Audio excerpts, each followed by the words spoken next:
So we're going to talk about diabetes and obesity.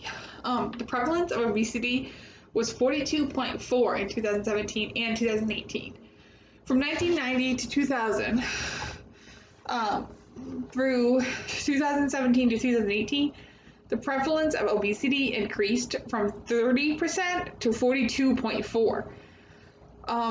In severe obesity, went from 4.7% to 9.2. Obesity-related conditions, including heart disease, stroke, type 2 diabetes, and certain types of cancer that are some of the leading causes of preventable premature death. The estimated annual medical cost of obesity in the United States was $147 billion in 2008 US dollars. The medical cost for people who have obesity was 1,429 higher than those of normal weight. Type 2 diabetes accounts for 95% of the 25.8 million diabetes cases in the US. Obesity is a major independent risk factor for developing the disease, and more than 90% of type 2 diabetics are overweight or obese. Modest weight loss, as little as 5% of your total body weight, can help you improve type 2 diabetes in patients who are overweight or obese. Metabolic and bariatric surgery may result in resolution or improvement of type 2 diabetics, independent of weight loss. Obesity is a complex health issue to address. It results from a combination of causes and contributing factors, including individual factors such as behavior and genetics. Behaviors can include dietary patterns, physical activity, inactivity, medical use, and other exposures. Additional contributing factors in our society include the food and physical activity environment, education and skills, and food marketing and promotion. Obesity is a serious concern because it is associated with poorer mental health outcomes, reduced quality of life, and the leading causes of death in the US and worldwide, including diabetes, heart disease, stroke, and some types of cancer. Healthy behaviors include a healthy diet pattern and regular physical activity. Energy balance of the number of calories consumed from foods and beverages with the number of calories the body uses for the activity plays a role in preventing excess weight gain. A healthy diet pattern emphasizes eating whole grains, fruits, vegetables, lean protein, low fat, and fat-free dairy products, and drinking. Physical activity guidelines recommends adults do at least 150 minutes of moderate intensity activity a week, or 75 minutes of vigorous intensity activity, or a combination of both. Along with 2 days, went too far down on my list here, along with 2 days of strength training per week. Having a healthy diet pattern and regular physical activity is also important for long-term health benefits and prevention of chronic diseases such as type 2 diabetes and heart disease. People and families may make decisions based on their environment or community. For example, a person may choose not to walk or bike to the store or to work because of the lack of sidewalks or safe bike trails. Community, home, childcare, school, healthcare, and workplace settings can all influence people's daily behaviors. Therefore, it is important to create environments in these locations that make it easier to engage in physical activity and eat a healthy diet. So, do genes have a role in obesity? Genetic changes in human populations occur too slowly to be responsible for the obesity epidemic. Nevertheless, the variation in how people respond to the environment that promotes physical inactivity and intake of high caloric foods suggests that genes do play a role in the development of obesity.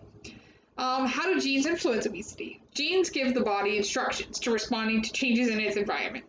Studies have indicated variants in several genes that may contribute to obesity by increasing hunger and food intake. Rarely a clear pattern of inheritance obesity within a family is caused by a specific variant in a single gene. Most obesity, however, problems result from complex interactions among multiple genes and environmental factors that remain poorly understood. What about family history? Healthcare practitioners routinely collect family health history to help identify people at high risk for obesity-related diseases such as diabetes, cardiovascular disease, or some other forms of cancer. Family health history reflects the effects and shared genetics and environments among close relatives. Families can't change their genes, but they can change the family environment to encourage healthy eating habits and physical activity. Those changes can improve the health of those family members and improve the family health history of the next generation. Other factors include disease and drugs. Some illnesses actually may lead or cause obesity or weight gain. Cushing's disease can actually is among those drugs, such as steroids and some antidepressants may also cause weight gain.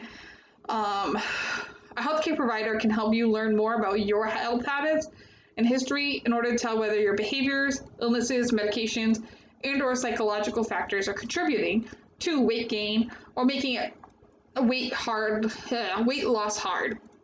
Health consequences.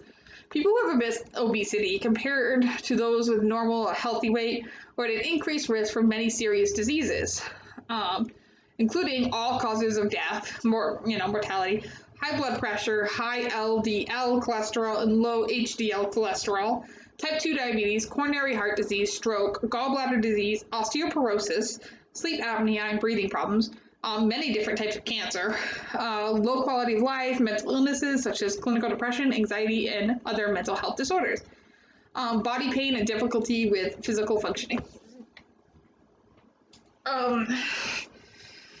Economic and societal consequences. Obesity and its associated health problems have a significant economic impact on the U.S. healthcare system. Medical costs associated with overweight and obesity may involve direct and indirect costs. Direct medical costs may include preventive, diagnostic, and treatment services related to obesity. Indirect costs relate to morbidity and mortality costs, include productivity measures, includes absenteeism due to employees being absent from work for obesity-related health reasons, as well as premature mortality and disability. Natural estimate cost of obesity. The medical care costs for obesity in the United States are high. In 2008 dollars, these costs were estimated to be $147 billion. The annual nationwide productive cost of obesity and obesity-related problems range between $3.38 billion and $6.38 billion. So obesity is a real problem. And more we're seeing people who are obese and need help. I've struggled with my own weight from time to time, and I still am. Mine was because of health problems, so if you look at me now,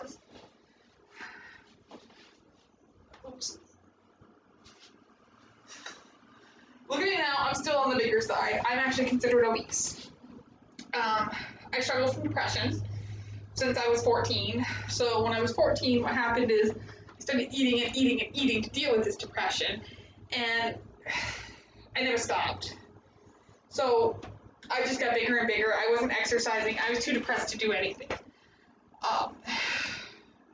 And I really didn't have anyone pushing me to go out either. So I was like, okay, I can stay home and do this and this and this and be happy. I can just write on my computer and be happy. But I wasn't happy. Actually, oftentimes it was worse. But working on it now, it's never too late to start working on it. So get the information. Do what needs to be done in order to help you work on your problems so that you don't have to suffer any of these problems that is common with obesity. I mean, I'm lucky I don't really have them yet. I have noticed some problems with my breathing, but I haven't, other than that, I'm pretty fine. So working on them is important.